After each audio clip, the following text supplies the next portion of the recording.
27 minus 27 minus 8, di 19 kinuha. Ganun din. Pero ano, nag-cook lang yun. 28. Ito, spider, 27 at saka production. Parang, Tanong, yung sa'yo, pwede siguro magawa ng 500. Ano ito na? tanawan ako sa building. Walang ay.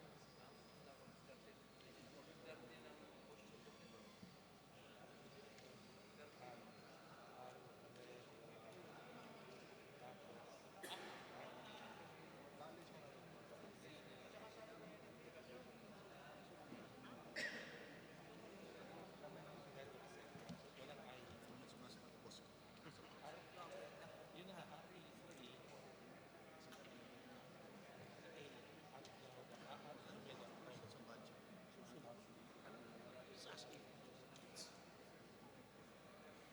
one word lang at do resilient at sige sige.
Hi, Princess. Hindi ko makontak si Boss Fisher.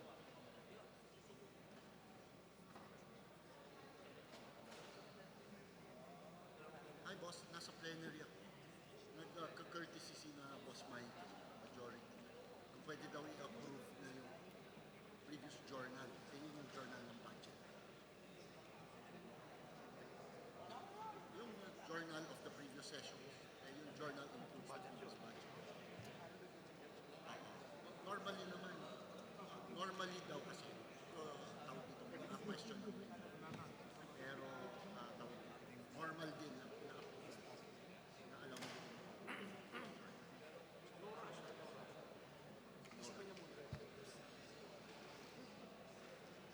So hold muna natin. Okay daw si Boss Mike. No rush naman. Okay, Boss. Okay, Boss. Antay ka na. Thanks, Boss.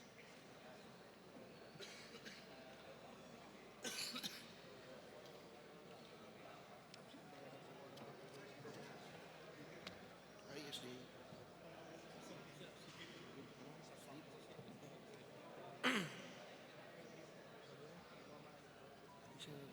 Additional reference of business.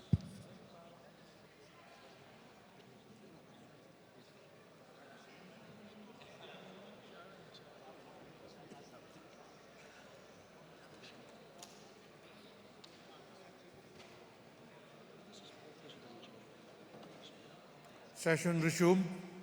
Majority Leader. Mr. Speaker, I move that we now proceed with the additional reference of business and request that the Secretary General be directed to read the titles of bills and resolutions on first reading, as well as communications and committee reports. I so move, Mr. Speaker. Is there any objection? There being none, the Secretary General is directed to read the title of the bills and resolutions and communications. Additional reference of business. Bills on first reading. House Bill number 4746, mandatorily creating the position of Municipal General Services Officer, Representative Pimentel. To the Committee on Local Government. House Bill number 4747, increasing the recruitment quota requirement of female PNP officers, Representative Pimentel. To the Committee on Public Order and Safety. House Bill Number 4748, increasing the paternity leave from 7 days to 15 days. Representative Pimentel. To the Committee on Labor, Employment, and the Committee on Civil Service and Professional Regulation. House Bill Number 4749, instituting the Magna Carta ng Pilipinong Marino. Representative Espino. To the Committee on Labor and Employment.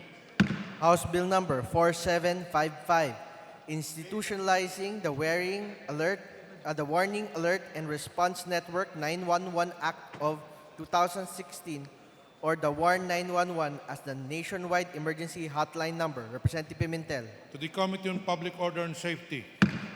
House Bill Number 4756, providing for the construction of public restrooms along national and provincial highways throughout the country. Representative Nieto. To the Committee on Public Works and Highways.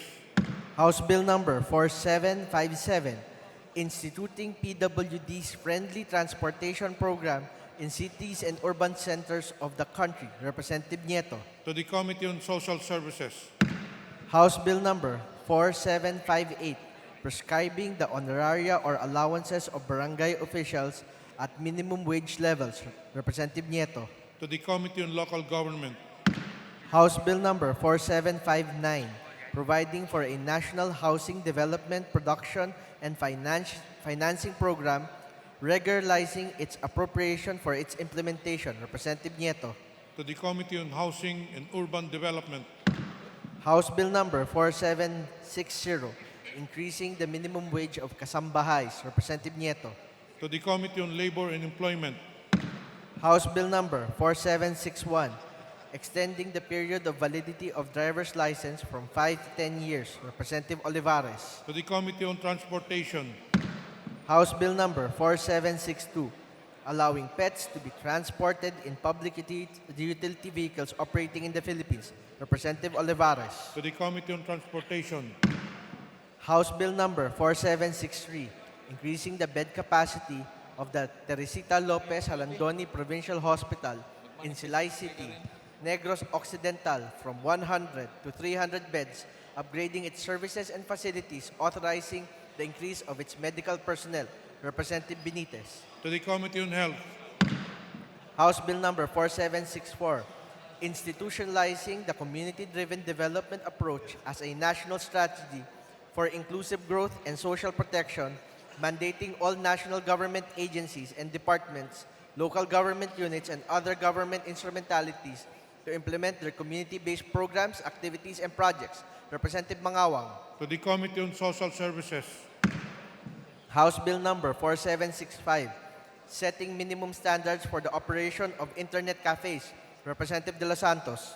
To the Committee on Trade and Industry. House Bill Number 4766 and 4785, reclassifying, declaring certain parcels of land, dry lands of the public domain in Bamban, Tarlac, in Ponson, Poro, Pahihan, Camotes Group of Islands, Cebu, into inalienable and disposable lands.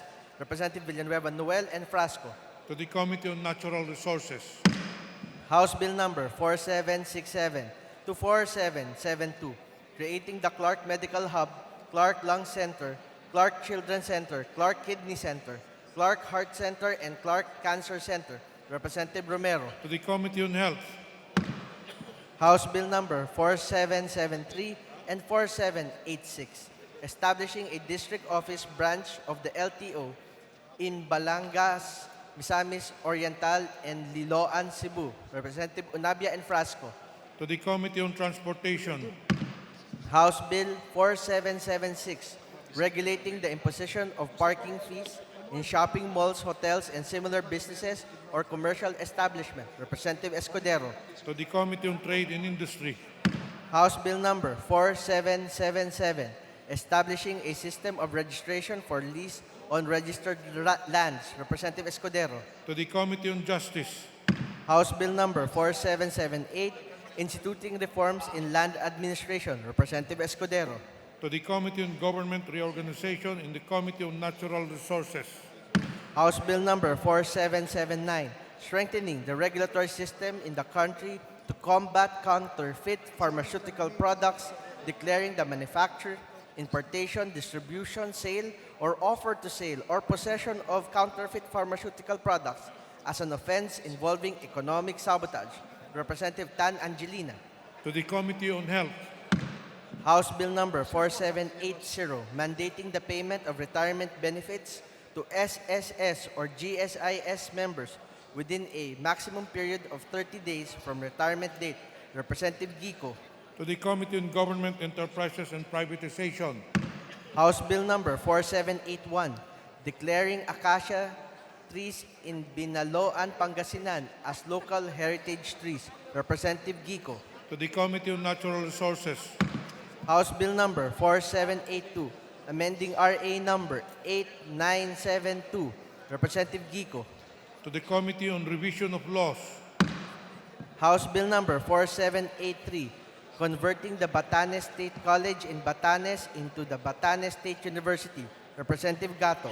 to the Committee on Higher and Technical Education, House Bill number 4784, converting Barangay Itbud, Uyagan, Batanes from its present classification as timberland to annual and disposable residential area/site. Representative Gato. to the Committee on Natural Resources, House Bill number 4787, establishing multi-species marine hatcheries in Zamboanga City.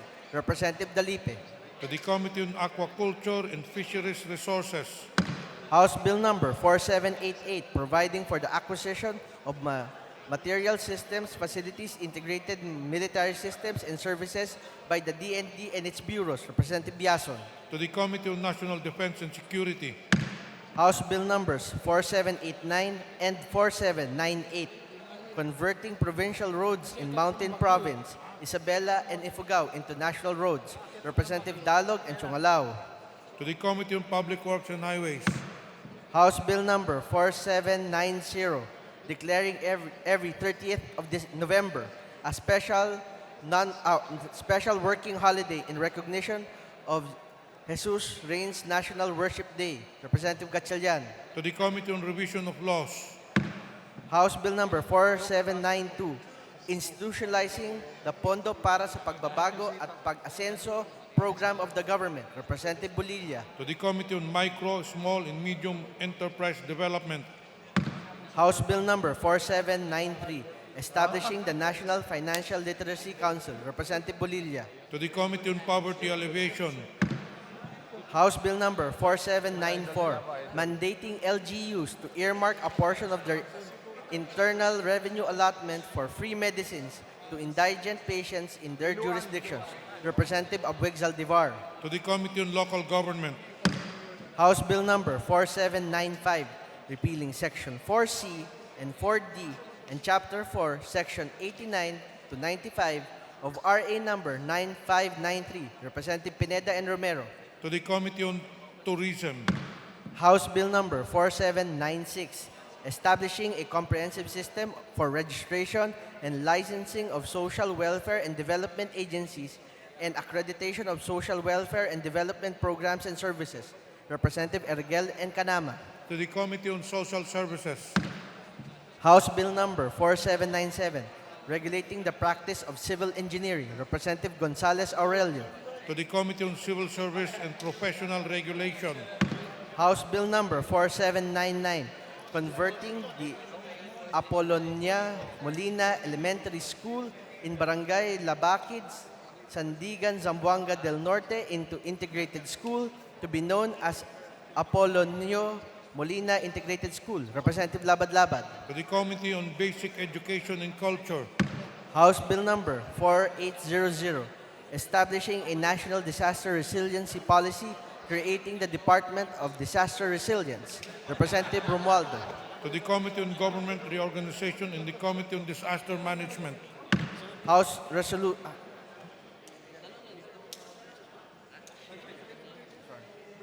Resolutions. House Resolutions 368 and 373, directing, calling the appropriate committee of the House to investigate on the death of PMA Cadet 4th Class Darwin Dormitorio as a result of alleged hazing with the end of prohibiting into the protocols of the PMA involving the PMA Cadet Corps. Representative Garbin and Yap Eric. to the Committee on Rules, House Resolution 369, urging the Committee on Appropriation to restore the fiscal year 2020 proposed budget of the DA amounting to 333.2 billion pesos that was reduced by the DBM to 71.8 billion pesos. Representative Kabatbat.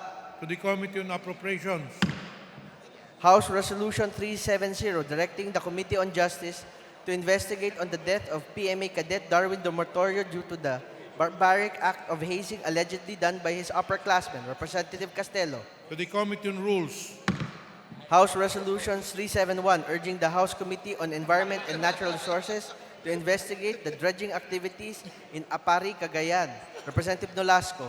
to the Committee on Rules, House Resolution 372, urging the LUA to immediately assess the current situation of local water supply in Bacolod and formulate and implement a comprehensive plan that will ensure quality and adequate water supply within the district. Representative Gasataya. to the Committee on Public Works and Highways, Communications, letter dated August 18, 2019, of Marietta Sumagaysay, PhD, Executive Director 3, DOST, submitting to the House NCRP's Agency Action Plan status implementation on the audit observation and recommendations for calendar year 2018 as of August 31, 2019. to the Committee on Science and Technology, Letter dated September 5, 2019, of Jenny Uy, Municipal Mayor, Villanueva, Misamis Oriental, submitting to the House the report on fund utilization and status of program project implementation for the month ended July 31, 2019, on the Local Government Support Fund 2018. to the Committee on Appropriations, Letter dated 13 September 2019, Josu Guevara, Jr., Assistant Secretary for Financial Management, DND, endorsing the PAF Agency Action Plan and status implementation on the audit findings and recommendation for calendar year 2018 as of August 1, 2019. to the Committee on National Defense and Security, Letter dated September 16, 2019, of Benjamin Madrigal, General, AFP, submitting to the House a copy of the Consolidated Agency Action Plan and status of implementation on the audit observations and recommendation for calendar year 2018, together with the status of implementations of prior years' audit recommendation, calendar year 2017 and earlier. to the Committee on Appropriations, Subpoena Juris Tecum, pursuant to Section 151, Rule 13 of the Rules of the House of Representatives, transmitting the Subpoena Juris Tecum dated 7 August 2019, issued by Attorney Dennis Pulma, Executive Clerk of Court, on case number SB-14-CRM-0124-0192, pursuant to Section 151, Rule 13 of the Rules of the House of Representatives, transmitting Subpoena Juris Tecum dated September 5, 2019, issued by Ivy Ruiz Regis, Assistant Special Prosecutor 1, Office of the Ombudsman, on the case number SB-17-CRM-0663-0664 and case number SB-17-CRM-0665-666,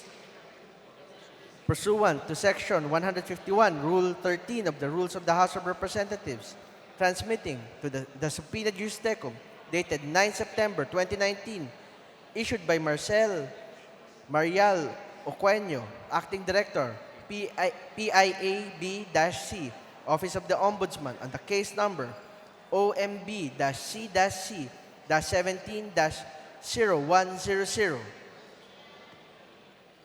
Additional reference of business, committee report, report of the Committee on Appropriations, number 30, on House Joint Resolution, number 19. to the Committee on Rules, Majority Leader, Mr. Speaker, I move to recognize the Honorable Fred Castro to rise on personal and collective privilege. I so move, Mr. Speaker. Honorable Fred Castro, what is the nature of the question of privilege? everybody will like the nature of what I am going to address the plenary of this institution.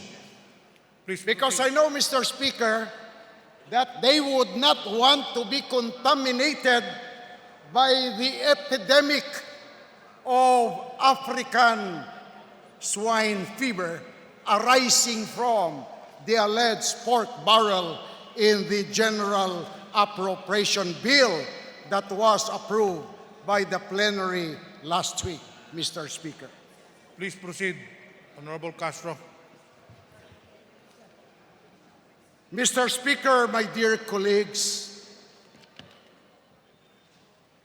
my address to the members of this institution is brief but privileged.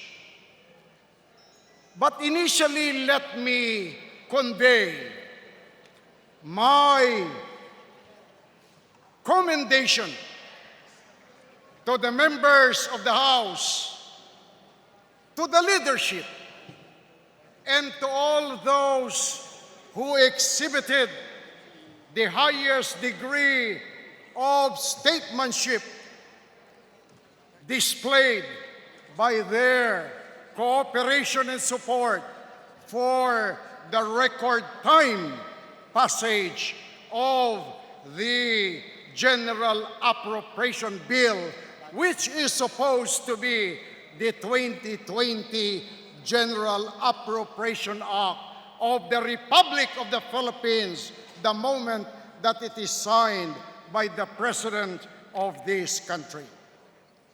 While I am enjoying the ecstasy of having commended all members of this institution, I am sad, however, Mr. Speaker, my dear colleagues, because notwithstanding the sacrifices displayed by the members of this House, here comes the reckless, irresponsible, and imprudent accusation of a misguided member of supposedly a coordinate branch of the legislative department of our country. It is not unknown to the members of this House that the supposedly a gentleman and a soldier, because he used to be general in the Philippine National Police, came out with a statement accusing everybody in this hall that the General Appropriation Bill that you signed to be transmitted for the review and scrutiny of the Senate is contaminated with pork barrel, which may contaminate you similarly with a political swine fever. Now, ladies and gentlemen, there is no truth to this pork barrel. Everybody knows that there is no truth to this, and any allegation of pork barrel as inserted in the General Appropriation Bill is nothing but a concoction or imaginary, if not fictionalized. You know that as firsthand. You know that as a matter of real evidence, because you were here and you were the ones responsible in crafting and approving the General Appropriation Bill. While Senator Lacson is supposed to be a venerable member of the Senate, but I am sad that he does not and he has not learned to observe the principle of parliamentary courtesy. I am similarly sad because Senator Lacson is so reckless to be a general, because all that he could have done in order to protect this institution from being eroded in integrity and reputation is simply to ask the leadership of this House, his former colleague in the Senate, to ask the former finance chairman in the Senate in the person of Speaker Alan Peter Cayetano and former Senator Loren Ligarda, respectively. That notwithstanding, I still respect Senator Lacson. But that respect does not mean that he is exonerated from his responsibility. And in order to confirm that indeed he is a soldier and a gentleman, perhaps Senator Lacson could be sensible enough to realize what he has done and what he has damaged this institution by extending an apology, a sincere apology to this institution and to all the members of this House of Representatives. Mr. Speaker, my dear colleagues, in one of the pronouncements of Senator Lacson, he said that the pork barrel which could have been inserted in the GAB in the 2020 GAB or General Appropriation Bill was scrapped. And worse, he said that this scrapping happened even before he addressed the matter to the media. My dear Speaker and my dear colleagues, that makes him more irresponsible. He has not seen a single line of the General Appropriation Bill. He has not studied yet, as he claimed, the General Appropriation Bill approved by the House, and therefore he has absolutely no reason to accuse you and to accuse all members of a pork barrel insertion in the proposed General Appropriation Act.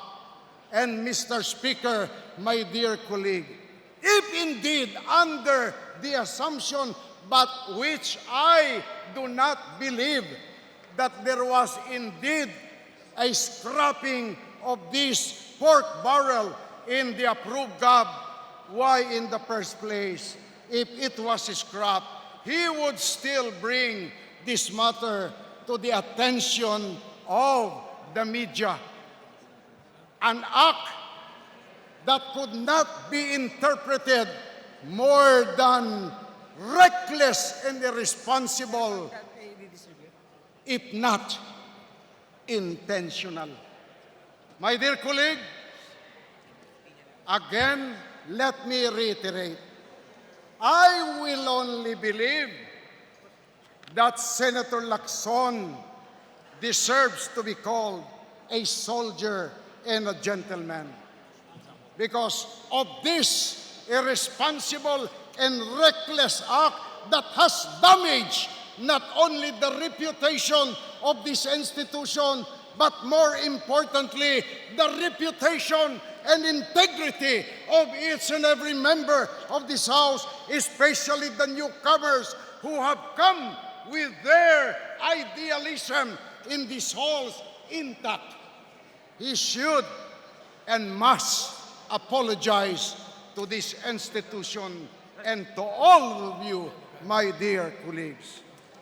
Mr. Speaker, I end my statement with appreciation for the time that the leadership has given me. Thank you, Mr. Speaker. Thank you, my dear colleagues. Majority Leader. Mr. Speaker, before I move to refer the question of privilege of the Honorable Fred Castro, I move first to recognize the Honorable Minority Floor Leader Benny Abante to ask questions. I so move, Mr. Speaker. Honorable Benny Abante is recognized. Mr. Speaker, would the distinguished orator in the person of Congressman Fred Castro allow me to please ask some questions?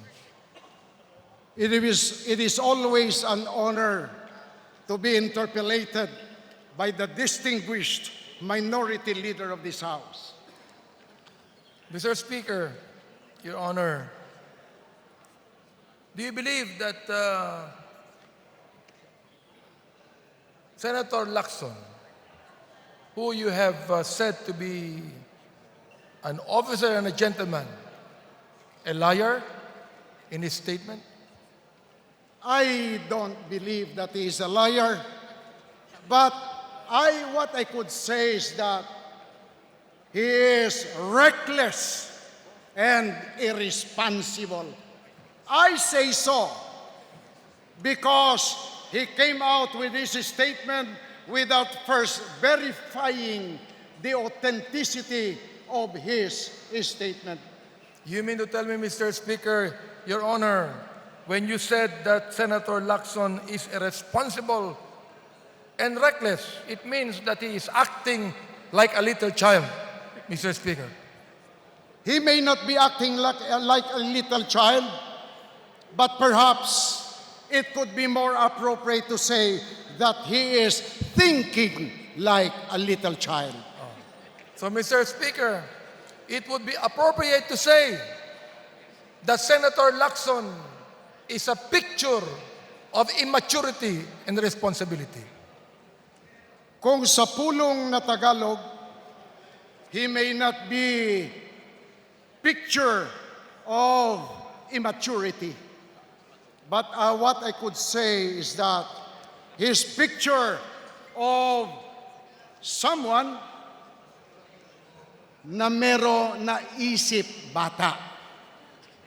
Alam mo naman kung ano ang itsura ng taong isip bata, mature, magandang lalaki, magandang tignan, macho, pero ang isipan ay isip bata.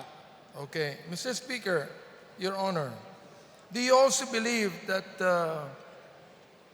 the irresponsible, reckless, immature, and isip bata statements of Senator Lacson is more of grandstanding, Mr. Speaker?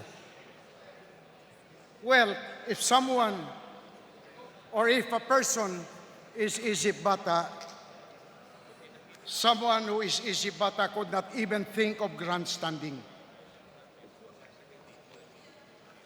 Ano po yun, Mr. Speaker? Hindi ko masyadong nakuha If yung someone is said to be an isip bata, he could not even think of grandstanding. Okay. All right. Now, so Mr. Speaker, Your Honor, what would be the political reason, if there's any politics to it, on the reckless statement of Senator Lacson? I could not ascribe any political motive on the statement, irresponsible and reckless, of Senator Lacson. Perhaps what I could say is that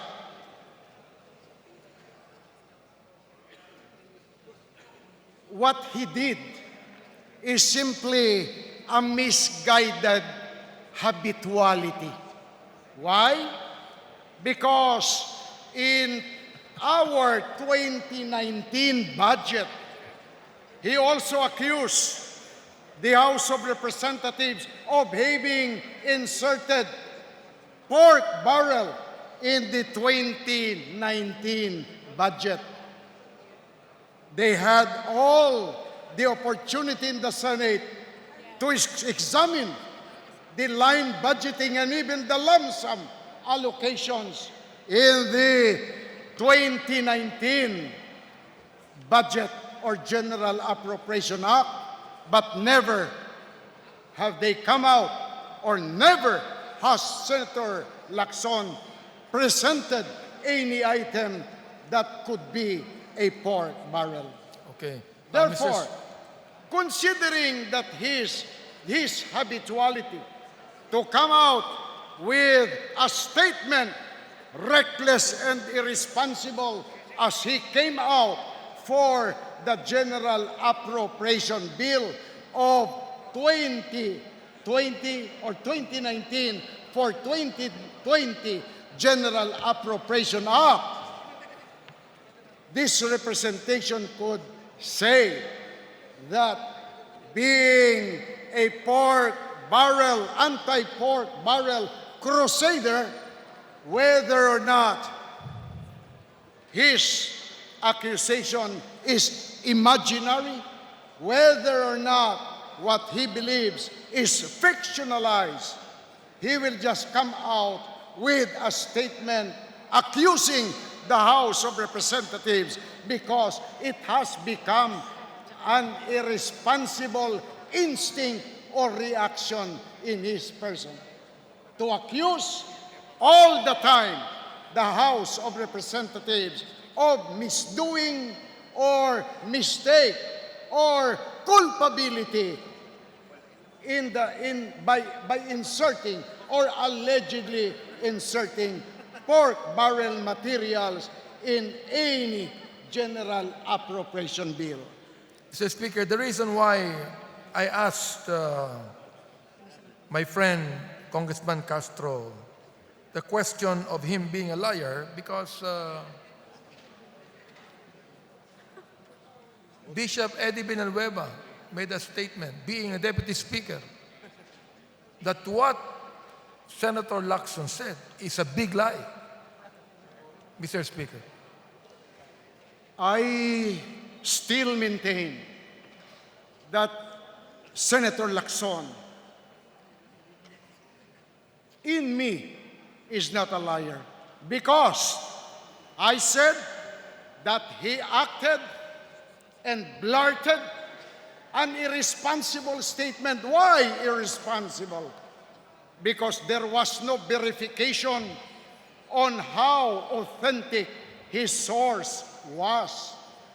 Therefore, had only Senator Lacson been responsible, if only Senator Lacson have been prudent, I said he could have asked the former Senator Loren Ligarda.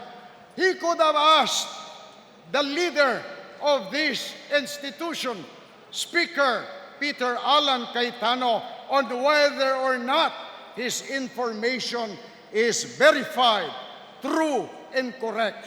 But he did not make any verification. That's why I said that he is reckless and irresponsible, because notwithstanding that his knowledge is not verified, he accused the members of this House as well as this institution. Mr. Speaker, what does my friend Congressman Castro think when Senator Lacson said the reason why he exposed that because there were some congressmen allegedly, in Tagalog said, nagsumbong sa kanya? Would you believe that? Well, Mr. Speaker, distinguished minority leader, even in legal parlance, and I know that the distinguished gentleman from Albay Congressman Edsel Lagman, who is a distinguished member of this House and a distinguished lawyer, will agree with me that anyone who presents something or anyone who alleges or makes an affirmative statement not based on his personal perception is nothing but more of hearsay evidence.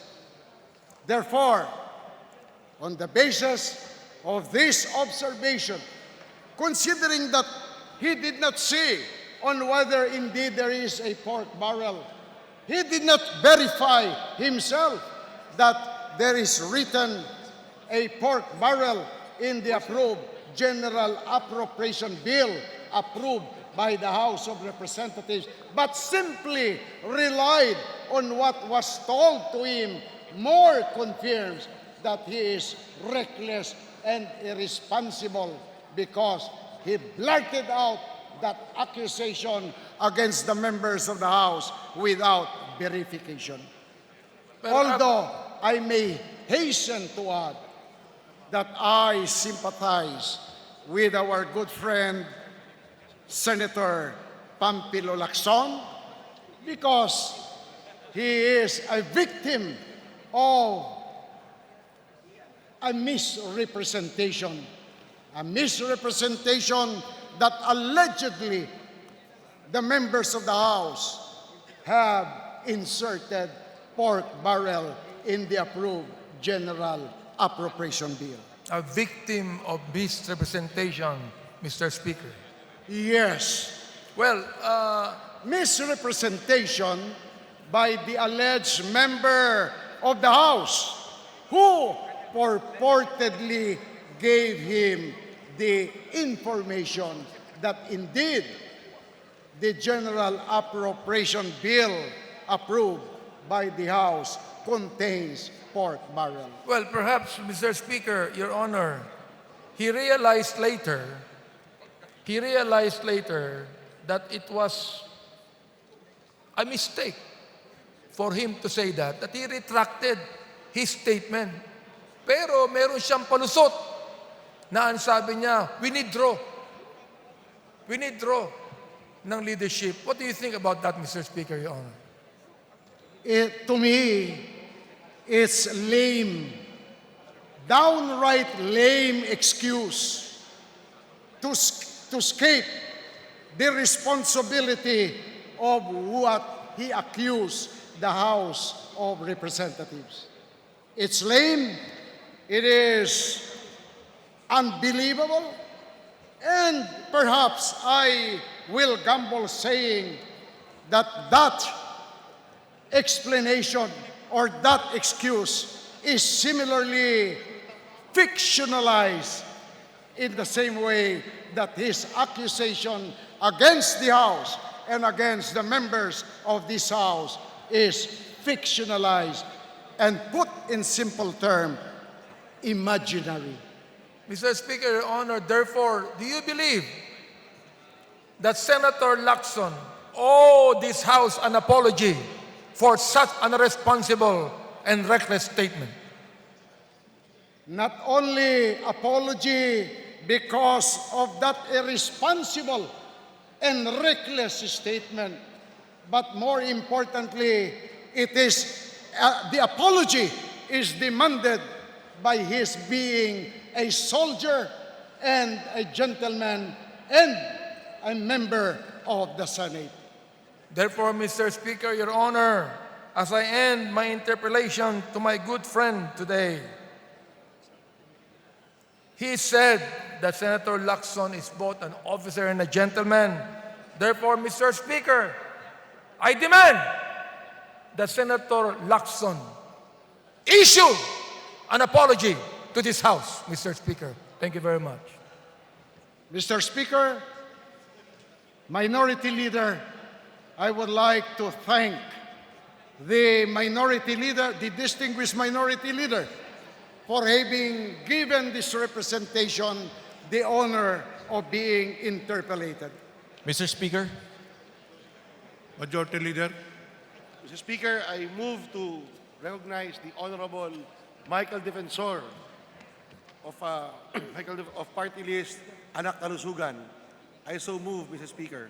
Honorable Mike Defensor is recognized. Thank you, Mr. Speaker. Thank you, the Honorable Arroyo. I'd like first to commend our distinguished colleague from Capiz, former Majority Floor Leader Fred Castro, for his speech. Mr. Speaker, I join the Minority Floor Leader in his request or demand for an apology from the good Senator. May I ask, Mr. Speaker, is this the same demand being asked by the Honorable Privileged Speaker? Yes, Mr. Speaker, my dear colleague. Mr. Speaker, I was listening in the interpolation by the Minority Floor Leader from the Honorable Castro, and he made mention that the statements were made by the Honorable Senator without even checking, without even validating whether there was indeed pork in the budget approved by this august chamber, Mr. Speaker. Is that correct, Mr. Speaker? Yes, Mr. Speaker, my dear colleague. Now, Mr. Speaker, if I may ask, I'm a bit confused about how the Honorable Senator defines pork. But, Mr. Speaker, may I ask my dear colleague, the gentleman from Capiz, what is exactly pork within the budget? I am as ignorant as the distinguished gentleman, Mike Defensor, Mr. Speaker, because I do not know myself where in the General Appropriation Bill is the pork barrel alluded to by Senator Pampilo Lacson. Is it correct to say, Mr. Speaker, that, for example, I was a representative of Quezon City sometime 2 decades ago, and if I initiate a budget, if I initiate a certain program or a certain project within my district, would that be interpreted as pork barrel, Mr. Speaker? It depends, Mr. Speaker. The Supreme Court, in series of decisions, has in its decision defined what is covered by the term pork barrel in relation to the funds appropriated by the House of Representatives or by Congress as a whole. Mr. Speaker, very briefly, may our dear colleague elucidate on the legal definition made by the Supreme Court on this? Well, in brief, lump sums with no specific purpose may be considered as pork barrel, according to the decision of the Supreme Court. Or any amount, lump sum amount, inserted subject to the discretion of the members of the House after the enactment is considered in the decision of the Supreme Court as pork barrel. So therefore, Mr. Speaker, if I make an initiative to put up a hospital in my district based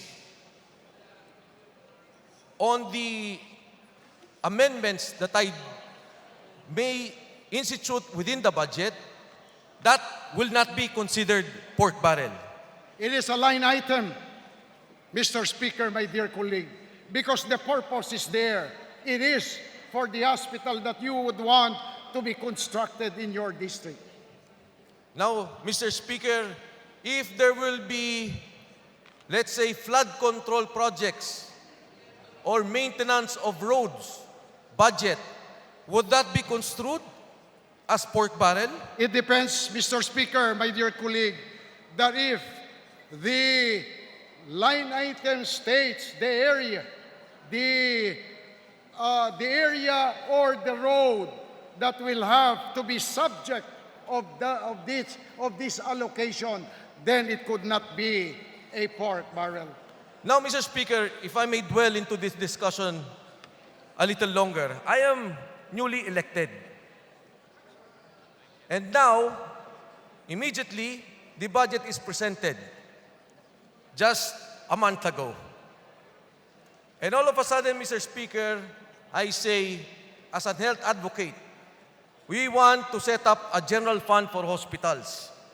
Since I'm just new and I have not identified the particular hospital, but I know that there are certain hospitals that need this budget. In fact, Mr. Speaker, in Mindanao, in Tawi-Tawi, where I constantly proceed and stay, there are indeed requirements for hospitals. If I put that lump sum amount, would that be construed as pork barrel? I am afraid, Mr. Speaker, my dear colleague, that because it is the purpose is couched in general only for hospital in Mindanao without being definite where it could be built or where it should be built, I am afraid that it might be construed as pork barrel. Well, Mr. Speaker, I do not want to digress from the definition of the Supreme Court. But as a representative, Mr. Speaker, the first, if I'm not mistaken, and my colleague can correct me on this, the first role that I have is to have representation when there is taxation. Is this not correct, Mr. Speaker? Mr. Speaker, my dear colleague, you are perfectly right. And my second role, as part of the constitutional mandate, is that in the discussion of the budget, I, representing a certain district, should make sure that my district would have the services, the projects, and the needs that are required. And therefore, Mr. Speaker, as representatives, as members of the lower house, we make sure that our district, the sector that we represent, or the advocacy that we are fighting for are part of the budget that we approve, Mr. Speaker. Well, I don't think so, Mr. Speaker, my dear colleague, that that could be interpreted as pork barrel because you don't have discretion. It's already specified and defined where your allocation will be used. In short, whenever a particular amount is earmarked, for example, for the use of each and every members of the House, let's say each and every member of the House is given 100,000 and they identify the project that they would want, provided that that project is within the menu given by the department, it could not be considered as pork barrel because you do not have discretion to indiscriminately apply that 100 million, for example. But you are limited to the menu provided for by the concerned department, and as such, you are only given access and choice. You are not given discretion. Therefore, Mr. Speaker, as you mentioned, that 100 million, in fact, will be directed to the needs and requirements of your district based on a menu that is stipulated or provided by the executive to the members of this august chamber. Yes, because it's not your choice. Whenever that you select any of those stated in the menu, you are simply choosing what your constituents dictates on you to choose. And it's not even your own choice. Your choice is the choice of your constituent. Now, Mr. Speaker, in the case of the Senate, do they have a constituency that they have to protect, that they have to take care of? Well, allegedly. But Their is there a certain constituency- district, Mr. Speaker, or a certain sector that is part of the constituency of the Senate? Well, if you listen to them, while we have our district, they have the whole Republic of the Philippines. But is it not true, Mr. Speaker, But that if strictly speaking, it could not be considered as constituency, like the constituency of the members of the House. I agree with the honorable distinguished member, Mr. Speaker, that here you really have a district for each and every individual. But in the Senate, there is none, Mr. Speaker.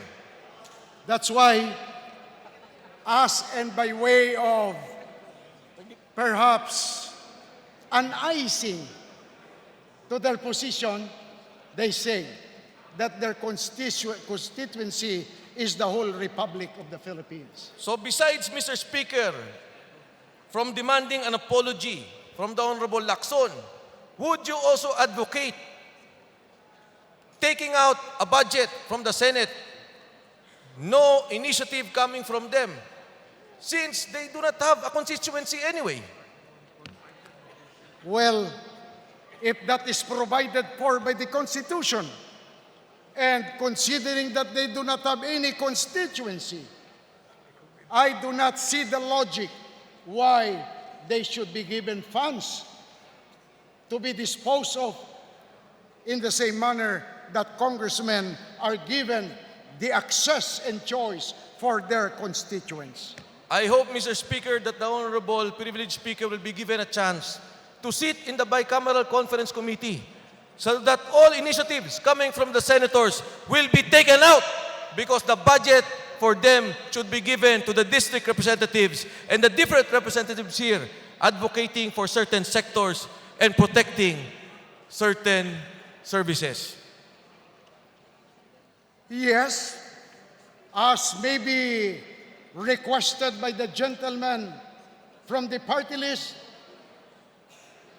I am willing to sit down as member of the bicameral, though ever since it has never been my obsession to be a member of the bicameral conference committee. So, Mr. Speaker, in ending, I'd like to congratulate and commend the Honorable Privileged Speaker, and I join the Minority Floor Leader and the Honorable Fred Castro in demanding an apology, not only from Senator Lacson, but even from the Senate, who cannot discipline a member amongst their ranks. Thank you, Mr. Speaker.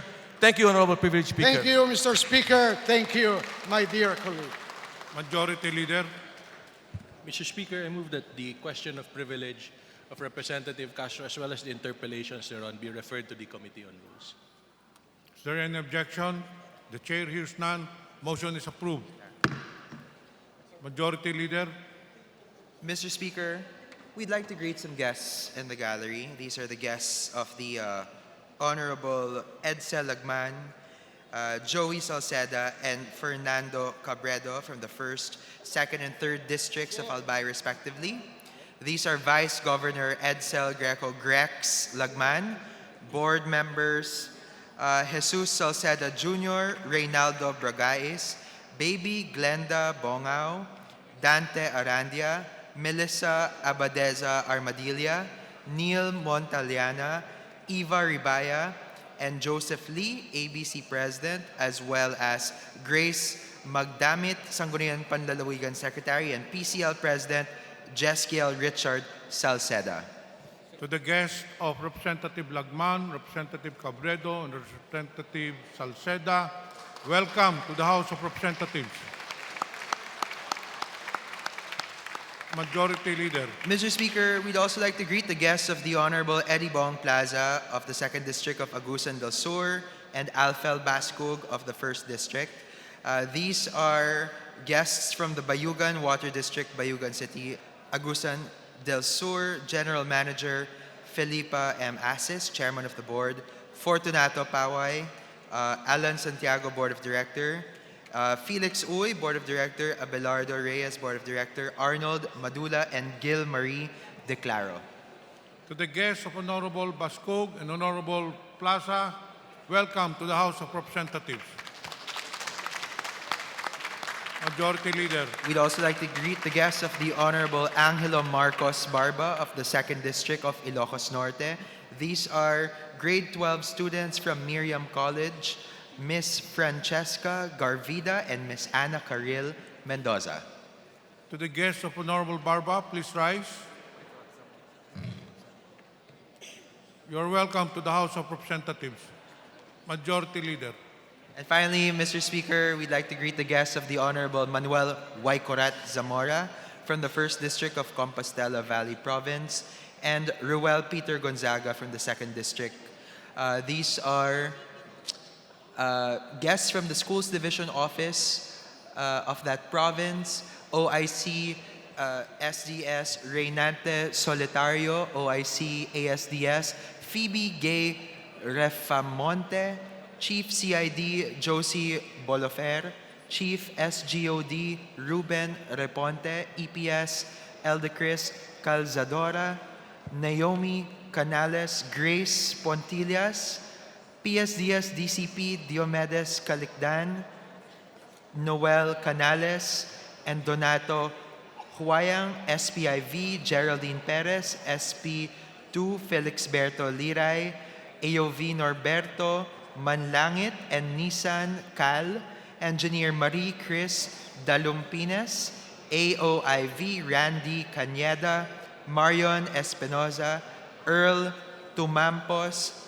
Luz Comunal, SEPS Leonard Asirit, and Nurse 2 Rosalie Maghinay, as well as the presence in the plenary of Compostela Valley Provincial Board Member Nena Atamosa.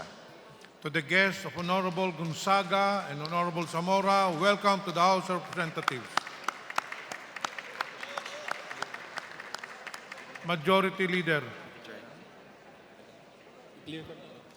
Mr. Speaker, I move that, Mr. Speaker, our Minority Leader, Representative Bienvenido Abante of the 6th District of Manila, wishes to rise on a matter of privilege. I move that he be recognized.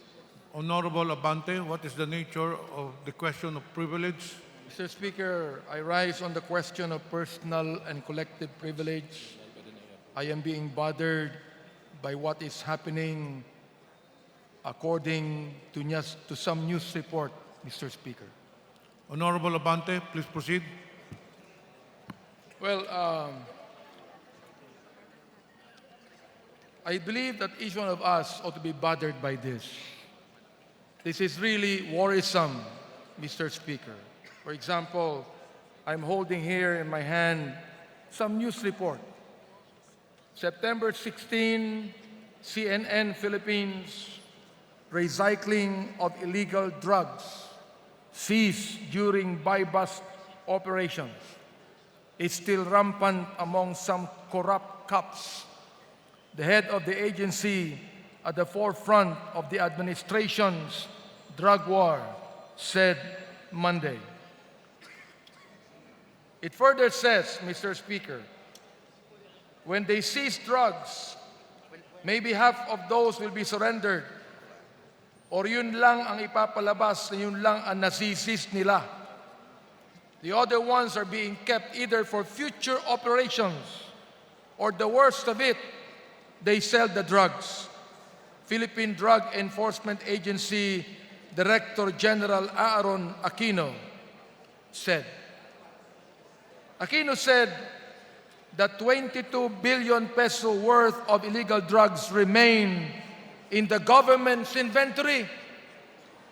Ang hindi po natin alam, Mr. Speaker, kung talagang totoo itong 22 billion peso worth of illegal drugs, baka ang kalahati po nito, Mr. Speaker, ay na-recycle na. Well, the Philippine Drug Enforcement Agency is blaming the slow issuance of court orders that prevent PDEA from destroying the drugs on time. Mr. Speaker. September 17, CNN Philippines. President Rodrigo Roa Duterte confirmed that the recycling of illegal drugs by some police officials is still happening. Although binanggit po niya na wala po siyang evidence, yet yun po ang sinasabi sa kanya ng mga authorities. Duterte made the remarks after Philippine Drug Enforcement Agency Director General Aaron Aquino revealed the recycling of illegal drugs seized during buy-bust operations. At ang sabi niya po rito, is still rampant among some corrupt cops, Mr. Speaker. September 24, 2019, National Capital Region Police Chief Major General Guillermo Eleazar on Tuesday linked 16 ninja cops to a drug syndicate operating in Metro Manila.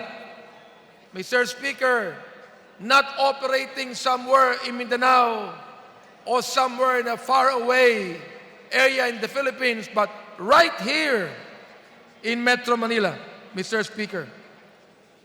According to a news reporter, Ivan Mayrina's report for Balitang Hari, Eleazar revealed the information during a meeting with 44 heads of police drug enforcement units in the region. Although he said that 9 of the 16 alleged ninja cops are already dead, while 2 are retired, 2 have been dismissed, 2 have gone AWOL, and 1 is in jail. Now, this is somewhat questionable because kahit na po namatay na ang ilan, ang 2 ay retired, subalit rampant pa din po ito na nangyayari sa ating mga police officers, Mr. Speaker. Eleazar said, the police have already conducted 5 operations against the syndicate, run by an alleged drug queen identified by the Philippine Drug Enforcement Agency. A number of people have been killed, convicted, and jailed in connection with this operation. Sino po yung mga namatay dito? Baka po yun lang mga mabababa na mga pwede nating sabing expendable. Pero ano po nangyari doon sa drug queen, Mr. Speaker? Ang sabi dito ni Major General Eleazar, that she is a current barangay chairperson in Sampaloc, Manila, habang ang kanyang asawa is a former barangay chief as well, and her sibling is a dismissed ninja cop. CNN Philippines, September 24. Ang Senado po allowed the Blue Ribbon and Justice Committees to publicize the names of police officers allegedly involved in so-called drug recycling. And we find former Criminal Investigation and Detection Group Chief Benjamin Magalong, who is now the new mayor of Baguio City, who revealed the names of rogue cops involved in recycling drugs and extorting from Chinese syndicate. Mr. Speaker, here also in the news just today, GMA News, September 25, the Philippine National Police gave the assurance that authorities are continuing to build up a case against alleged drug queen Gia Gomez Castro. No relation to the well-known Gia Gomez, Mr. Speaker. The latest information from the National Capital Region Police Office indicated that the alleged drug queen, who was the elected barangay captain of Barangay 484, Zone 48 in Sampaloc, Manila, was already out of the country. Ang tanong ko po dito, totoo po ba ito na out of the country na po ito? Bakit maraming napapatay na mga expendable, na mga mahihirap, na sinasabi po natin na mga drug pushers? Subalit, ang malalaking mga tao tulad nitong drug queen na ito ay nakakawala pa sa dragnet ng ating kapulisan. Mr. Speaker, the Bureau of Immigration confirmed that the woman had recently left the country and was allowed to depart. Ano po ang dahilan? Because she had no derogatory records. I remember, Mr. Speaker, that when President Rodrigo Roa Duterte ascended to become the President of the Philippines, the first thing he said was he is going to make war with drugs in this country. And it's now more than 3 years, Mr. Speaker. Palagay ko, itong drug queen Gia Gomez Castro, matagal na po itong nagpepedal ng drug at ginagamit po ito ang ilang mga kapulisan.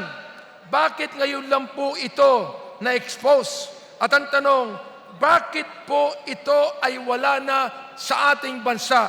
This is a nagging question, Mr. Speaker, that should be answered not only by the Philippine National Police, the PDEA, but also of the Bureau of Immigration, Mr. Speaker.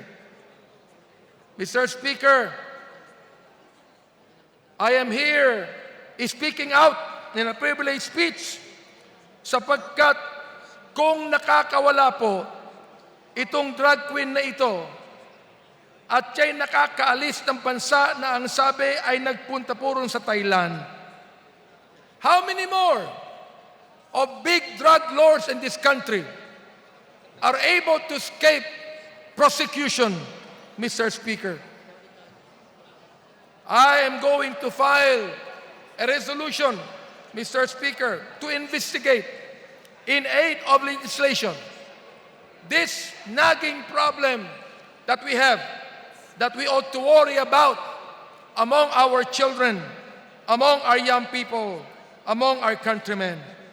Sana po sa aking pagsiwalat ng mga bagay na ito, ang atin pong mga colleagues dito sa House of Representatives ay gumawa po ng isang batas o sumama po sa resolution na ito upang atin na pong masolusyonan ang talagang problema sa drugs. Tulungan po natin ang ating Pangulo, expose natin ang mga pulisya na itinatago marahil itong drug queen na ito, na palagay ko, ang paniniwala ko, hanggang ngayon ay nasa atin pang bansa, Mr. Speaker. Maraming salamat po, Mr. Speaker. Majority Leader. Mr. Speaker, I move that the question or matter of personal collective privilege delivered by the Honorable Benny Abante be referred to the Committee on Rules for its appropriate action. So move. Is there any objection? The Chair hears none. The speech of Honorable Labonte is hereby referred to the Committee on Rules for its appropriate action. Mr. Speaker, I move that we recognize the Honorable Gentleman from Bayan Muna, Carlos Zarate, for a matter of personal collective privilege. So move. Honorable Zarate, what is the nature of the question of privilege? Ginoong Speaker, magandang hapon. Ako po ay tumatayo para sa isang personal at kolektibong pribilehiyo upang talakayin ang ika-20 anibersaryo ng aming partido, ang Bayan Muna Party List, Ginoong Speaker. Please proceed, Honorable Zarate. Maraming salamat, Ginoong Speaker. Mga kapwa kong mambabatas, mga kasama at mga kaibigan. Laban Bayan. Laban Bayan. Yan po ang madagundong at maipagmalaking binabandera, tinatambol at pinapanawagan ng aming partido, ang Bayan Muna Party List, bilang pagdiriwang sa maningning na 2 dekada ng pagsusulong at pananagumpay nito. 2 dekada ng paglilingkod at pagkilos kasama ng mamamayang Pilipino. Noong ika-25 ng Setyembre, 1999 nang itinatag ang Bayan Muna. Dala ang politika ng pagbabago, naging boses ang aming partido ng mga mahihirap at inaapi. Itinakwil ng Bayan Muna ang tradisyonal at maduming politikang namamayani sa ating bayan at isinulong nito ang bagong politika na ibig sabihin ang interes ng mayoryang mahihirap hindi ng iilang naghaharing uri. Ang politikang nakabatay sa prinsipyo at programa, hindi sa personalidad at utang na loob. Ang tapat at malinis na paglilingkod sa bayan, hindi ang pangungurakot at pandarambong ang ipinakita ng Bayan Muna sa loob ng 2 dekada. Ipinamalas din, Ginoong Speaker, ng Bayan Muna ang paglalantad sa katotohanan at paghaharap sa mga isyong pambayan, hindi ang pangliling lang at pag-iwas sa daing ng mga mamamayan. Ang pag-unlad ng mapagpalaya at militanteng kilusang masa, hindi ang pag-aatake dito at pagpapailalim sa lumang politikang elitista. Ginoong Speaker, ang pagkakatatag at pagkabuo ng Bayan Muna ay batay sa isang pagtataya mula noong 1995 hanggang 1999, kung saan formal na itong naitanayo bilang partido na ang puwersa ng kilusang progresibo at patriotiko ay may sapat ng puwersa para maitransforma ito sa mga boto at makapagpanalo ng mga kinatawan sa loob ng Kongreso. At hindi nga nagkamali ang masusing pagtatayang iyon, Ginoong Speaker. Nagrehistro ng makasaysayang tagumpay o historic victory ang Bayan Muna sa halalang 2001, kung saan una itong lumahok. Sa unang pagkakataon sa ilalim ng party list system, may isang partido na nakakapagpanalo ng 1.76 million o halos 2 milyong boto mula sa ating mga mamamayan. Mula noon hanggang ngayon, tuloy-tuloy na itinulak ng mga kinatawan ng Bayan Muna ang interes, kahingian at kahilingan ng ating mamamayan sa loob at labas ng Kongreso. Sa katunayan, mula sa tagumpay na nakamit ng Bayan Muna sa kauna-unahang pagtakbo nito noong 2001, iniluwal din ng Bayan Muna nung mga sumusunod na taon ang iba pang mga makabayan at patriotikong party list ng iba't ibang sektor, katulad ng Gabriela Women's Party, Anak Pawis, Anak ng Bayan o Kabataan Party List at ang ACT Teachers Party List. Mula sa 3 kinatawan noong 2001, may 6 na kinatawan na ang mga progresibong grupo sa 18th Congress sa ilalim ng Blocking Makabayan o ang Makabayan Block sa loob ng Kongreso. Kaya, Ginoong Speaker, maipagmamalaki ng Bayan Muna na hindi nito binigo ang mamamayan, magmula pa sa mga unang taon ng pagkaupo nito sa loob ng Kongreso hanggang sa kasalukuyan. Buong katapangan nitong nilabanan ang mga kontra-mamamayang patakaran at programa ng pamahalaan mula sa mga administrasyong nagdaan hanggang sa kasalukuyan, administrasyon ni Pangulong Duterte. Pinanindigan ng mga kinatawan ng Bayan Muna ang plataporma para sa tapat at makamamamayang paglilingkod. May pagmamalaki ng Bayan Muna ang matatag nitong paninindigan at pakikibaka kasama ang mamamayan. Hindi nangimi ang mga kinatawan nito sa loob ng Kongreso na igiit ang mga panawagan ng ating inaaping sektor sa lipunan. Pinagtatanggol ng Bayan Muna ang interes ng mga mahihirap at inaapi. Nakikita ito sa katotohanan ng kanyang paninindigan, halimbawa sa pagtatanggol ng ating foreign policy paninindigan laban sa gyera, laban sa mga imperialistang pangdirigma, para sa kapayapaang nakabatay sa katarungan, at ganon din sa mga sibiko at ekonomikong mga issues. Subalit noon pa man, at maging hanggang ngayon, pagkalipas ng 2 dekada, sa halip na tugunan ng ating pamahalaan ang hinaing ng ating mga mamamayan, sinasagot ito ng mga paniniil, pasismo at malawakang paglabag sa karapatang pantao na ang lumalakas na paglaban ng ating mamamayan. Pero Ginoong Speaker, hindi po tayo natinag, natakot o napaatras. Halimbawa, tinilugsa at inilantad ng bayan muna ang malubhang paglabag sa karapatang pantao sa ilalim ng rehimen ng dating Pangulong Gloria Macapagal Arroyo, partikular ng berdugong si General Jubito Palparan na ngayon ay humihimas na ng malamig na rehas.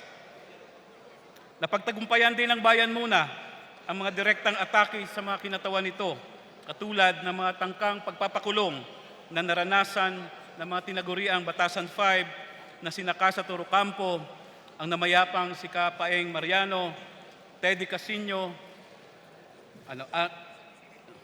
ang namayapang si Crispin Beltran, si Kapaeng Mariano, Teddy Casino, ang namayapang si Joel J.B. Berador at si Kali Samasa. Nitong nakaraang eleksyong 2019, nasaksihan din ang matindi at malawakang paninira, red tagging at black propaganda ng mga elemento ng iba't ibang ahensya ng pamahalaan laban sa kabayan muna, mga kinatawan, opisyal at mga kasapi nito. Makikita natin dito, Ginoong Speaker, na sa kabila ng ganyang pagtatangka na alisin, talunin ang bayan muna at ang makapanalig nitong mga partido, taon-taon sa nakaraang 7 eleksyon, dumadami ang voting base ng bayan muna at mga kapatid nitong partido sa loob ng koalisyong makabayan. Sa nakaraang 2 dekada, iginuhit ng bayan muna ang malalaking pagkakaiba nito sa mga tradisyonal na partido politikal. Isinusulong nito ang mapangahas at makamasang legislatura. Isinulong nito ang mga panukalang batas at resolusyon na tumutugon sa malalalim na mga problema ng ating bayan para sa kapakanan at kagalingan ng ating mamamayan. Kasama na rito, Ginoong Speaker, ang pagpapababa natin sa presyo ng serbisyo at bilihin, pagpapataas ng sweldo at benepisyo ng mga kawani, pampubliko man o pang-pribado, reforma sa lupa, pinansya sa industriya, at karapatang demokratiko at pangtao. Ilan sa mga naisabatas na panukala ng bayan muna ay ang mga sumusunod: Republic Act 9406 or Reorganizing and Strengthening the Public Attorney's Office Act of 2007, Republic Act 9504, the tax exemptions for minimum wage earners, Republic Act 9653, the Rent Control Act of 2009, the Republic Act 9745, the Anti-Torture Act, Republic Act 10069, the Health Workers' Day Act, Republic Act 10353, the Anti-Enforced or Involuntary Disappearance Act, RA 10639, the Free Mobile Disaster Alert Act, Republic Act 10653, the Increased Ceiling for Tax-Exempt Benefits, the Republic Act 10862, the Nutrition and Dietetics Law of 2016, Republic Act 10931, the Universal Access to Quality Tertiary Education Act, RA 11036, Mental Health Act, RA 11037, ang Masustansyang Pagkain para sa Batang Pilipino Act, at marami pang iba. Kaya, Ginoong Speaker, hindi puro rally ang ginagawa ng bayan muna, kagaya ng sinasabi ng ilang makikitid ang pag-iisip. May limitasyon man sa rekorso, masipag pa rin na pinatutupad ng bayan muna ang mga programa at proyekto nito para sa kalusugan, edukasyon, pangkabuhayan at iba pa. Taon-taon ding itinutulak ng ating mga kinatawan sa bayan muna ang sapat na budget sa mga batayang serbisyong panlipunan. Puspusang naglilingkod at hindi nagpapayaman sa Kongreso ang mga kinatawan ng bayan muna. Ipinagmamalaki ng bayan muna ang simpleng pamumuhay, puspusang paglilingkod at pakikibaka ng mga kinatawan nito. Mula noon hanggang ngayon, ang mga kinatawan nito ay nangungunang tinig ng oposisyon sa Kamara de Representante. Bilang partido ng mga inaapi at pinagsasamantalahang uri at sektor ng lipunan, ang bayan muna kasabay nito ang sumusulong na nakikibakang masa. Hindi nagpakahon ang bayan muna sa loob ng Kongreso. Sa katunayan, ang mahusay na trabaho ng bayan muna dito sa loob ng Kongreso ay dahil sa masigasig na paglahok ng kanyang mga kinatawan, liderato at mga miyembro sa araw-araw na pakikibaka ng mamamayan. Maging ito man ay sa mga komunidad, sakahan, lansangan, pabrika, eskwelahan, mga ospital, basta kung saan may ipinaglalaban ang karapatan ng mamamayan, nandoon po ang bayan muna. Kabahagi ang bayan muna sa mga laban ng karaniwang tao. Halimbawa, kasama at kabahagi tayo sa laban ng mamamayan sa paglaban sa napakataas na singil ng kuryente at tubig. Malaking panalo ang nag-igawa natin, Ginoong Speaker, ng ating mapahinto o nabigyan ng temporary restraining order sa dagdag singil sa kuryente noong 2013. Bunga ito sa pangunahin na protesta ng mamamayan na sinabayan ng ating pagsampa ng kaso sa Korte Suprema. Pero ganun pa man, nariyan pa rin ang mga banta ng mga panibagong pagtaas sa singil ng kuryente, tubig, maging tuition at miscellaneous fees sa mga eskwelahan, serbisyong pangkalusugan, pasahe sa MRT at LRT at iba pang bayarin. Sinusustini din natin ang kampanya at pinalakas ang pressure ng publiko hanggang maobliga ang pamahalaan na ipatupad ang 1,000 na dagdag na SSS pension. Isinusulong din ng bayan muna, Ginoong Speaker, ang panukalang batas para sa regularisasyon ng mga kontraktual at 16,000 kada buwan na pambansang minimum na sahod ng mga kawani ng pamahalaan. Iginigiit din natin ang pagbabawal sa kontraktualisasyon sa paggawa at pagsabatas ng 750 pesos kada araw na pambansang minimum na sahod.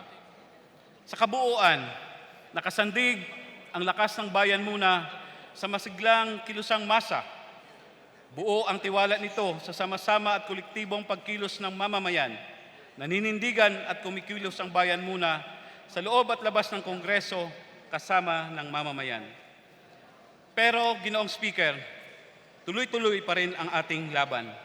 Wala pa rin makabuluhan at tunay na pagbabago sa ating lipunan maging sa kasalukuyang panahon sa ilalim ng administrasyon ni Pangulong Duterte.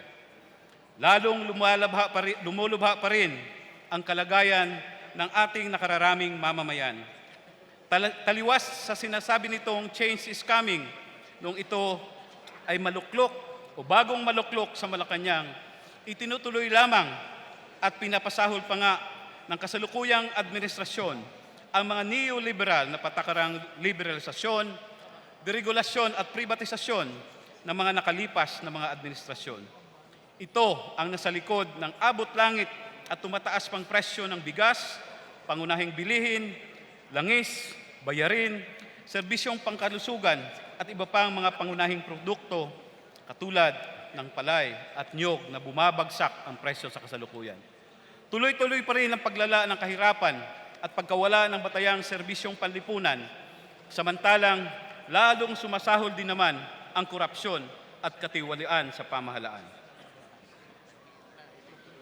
Samantala, Ginoong Speaker, katulad ng mga nakalipas na mga rehimen, lantaran din ang pagsunod-sunod ni Pangulong Duterte, ang pagsuko nito sa ating soberanya at pambansang patrimonya ng ating bansa sa mga dayuhan, lalong higit ang dalawang imperialistang bansa na Estados Unidos at China.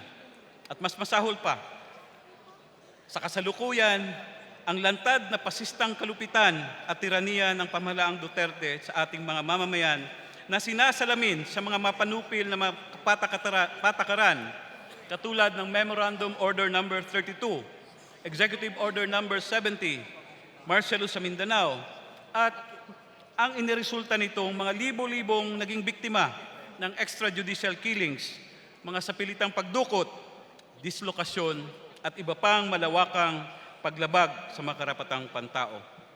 Sobra na ang paghihirap ng ating mga mamamayan, Ginoong Speaker. Nagdurusa pa rin sa mataas na bayarin, mataas na disempleyo, kawalan ng trabaho at lupa, lumalala pa rin ang korupsyon at ang sistemang patronage at pork barrel.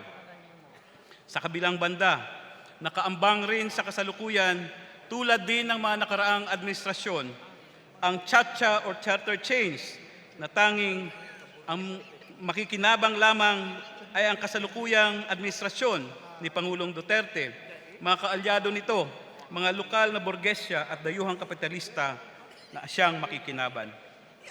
Sa yugtong ito, Ginoong Speaker, gusto ko pong pagpugayan ang mga dating kinatawan ng bayan muna sa nakaraang 2 dekada na siyang naghawan ng isang maningning at kapuri-puring daan ng paglilingkod bayan para sa aming mga kasalukuyang kinatawan ng aming partido.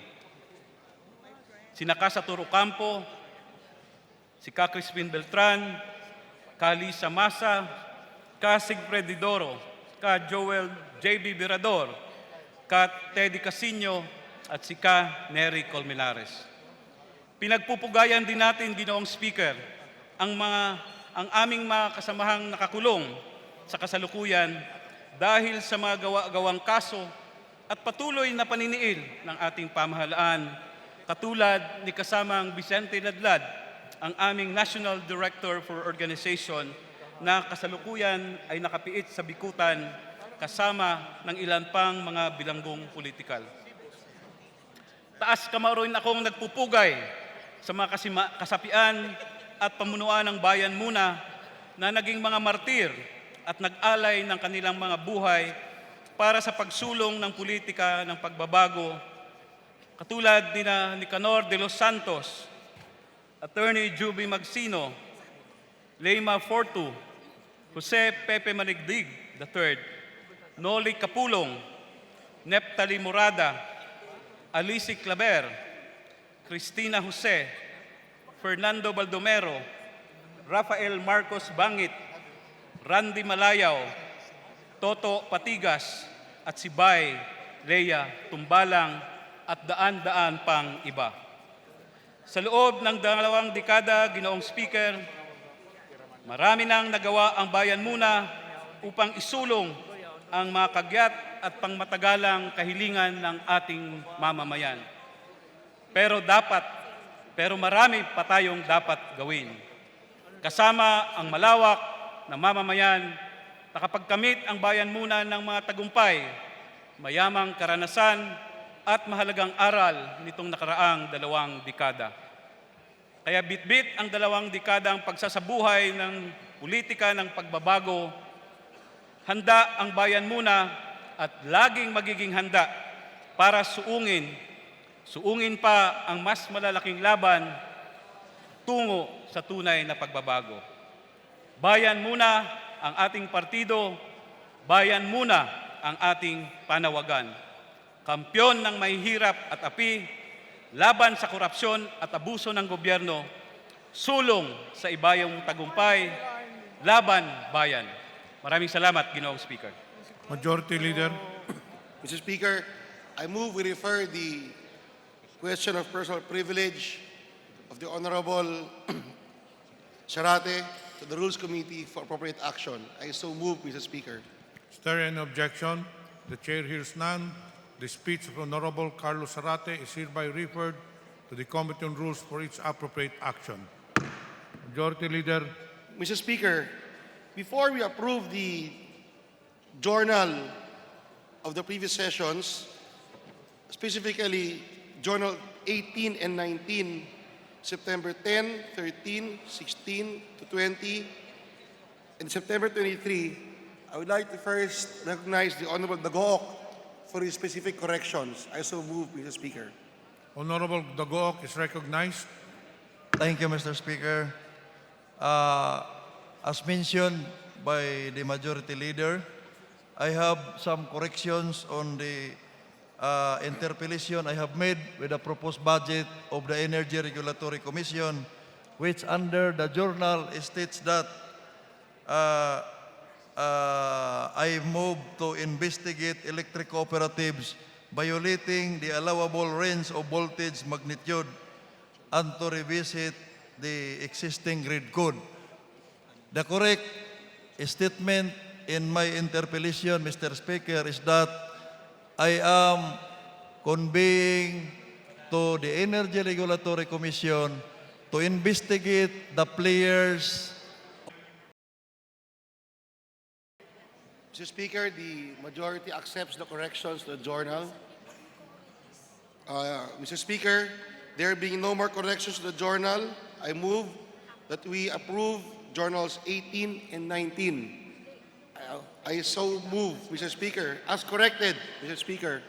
To be specific, September 10 to 13 and September 16 to 20, 2019, and September 23, 2019, Mr. Speaker. Is there any objection? The chair hears none. Journal 18 and 19 is hereby approved as corrected.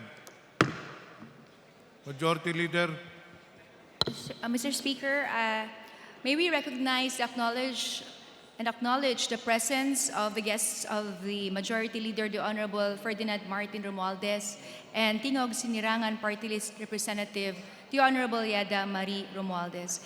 The Young Women's Christian Association of the Philippines, or YWCA, Juanita A. Ferido, Ms. Josephine Francisco, Dr. Angelica Abella, Ms. Felisa C., Ms. Adelaida Hernandez, Dr. Nona Ricafort, Ms. Macrina B. Gutierrez, Ms. Virginia Peralta, Ms. Lorna Deles, Ms. Mayra Doncila, Dr. Cindy Doliente Ang, Ms. Erica Romana Doctor, and Ms. Laila G. Sarol, as well as officials from Barangay 41 of Tacloban City, namely Honorable Nicolas Jason Go, Barangay Chairman, Honorable Alberto Francisco, Barangay Kagawad, Honorable Joyce Cloa, Honorable Ana Corina Abulencia, Honorable Silverio Soledad Jr., Honorable Eleanor Odeserte, Honorable Aldrine Peñala, Honorable Abigail Antony and Mary Grace Adocerte, the Barangay Secretary, Ruben Abulencia, the Barangay Treasurer. Also from Barangay 41 of Tacloban City, Mr. Nicolas Jason Colay F. Go, Mr. Alberto Francisco, Ms. Joyce Cloa, Ms. Rita Abulencia, Mr. Silverio Soledad Jr. chair hears none. The Secretary General is directed to read the title of the bill. House Joint Resolution Number 19, Joint Resolution extending the availability of the 2019 appropriations for maintenance and other operating expenses and capital outlays to December 31, 2020, amending for the purpose Section 65 of the General Provisions of Republic Act Number 11260, the General Appropriations Act of Fiscal Year 2019. Majority Leader, Mr. Speaker, I move to open the period of sponsorship and debate. is there any objection? Chair hears none. Motion is approved. Mr. Speaker, we would like to I move to recognize Chairman of the Appropriations Committee, Representative Isidro Ungab of the 3rd District of Davao City. So moved. Honorable Isidro Ongab, Chairman of Committee on Appropriations, is hereby recognized. Thank you, Mr. Speaker. Mr. Speaker, House Joint Resolution Number 30 is a joint resolution extending the validity